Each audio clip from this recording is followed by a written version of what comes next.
பொண்ணு வந்துட்டாருமா அரமனை தேடி. என்ன இன்னைக்கு கல்லரசனை விட்டு விடுதலையா? ஆமா. சுவாமியை பார்க்கணும்னு சொன்னாரா? சாமி இது ஏன் வந்ததை சொல்லல? ஏண்டி வந்தோன்னு கேட்கல முண்டை கேட்டு சொல்லிருப்பல நான் என்ன பார்த்தா முண்டையாட்டமா தெரியுது.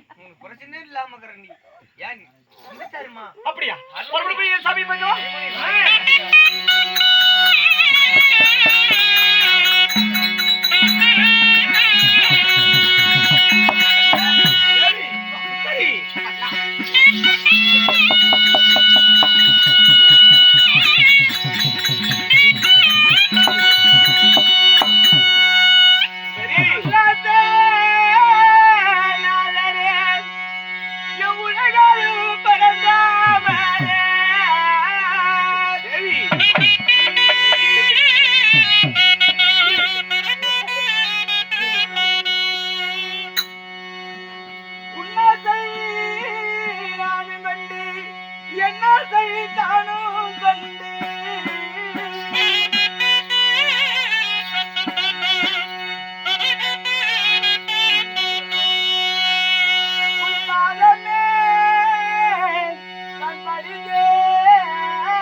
என் மீது உனக்கு யாதொரு கோபமும் இல்லையே?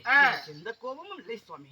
கண்ணே மன்னா, அன்று நான் அப்படி மட்டும் உன்னை கல்லறை சிறையிலே கண்ணி சிறை வைக்காமல் இருந்தா என்னை பார்ப்பவர் சிரித்திருப்பார், பரிகாசம் பேசுவார். அதனால் தான் என் மனசை கல்லாக்கிட்டு உன் அப்படிப்பட்ட ஒரு செயலை செய்வேன். இருந்தாலும் இந்த மன்னனுடைய பாதத்தை நீ பண்ணிதாலே அங்கேயே இந்த பூவுலகில் எப்படி வாழ்ந்திருக்க வேண்டும் தெரியுமா?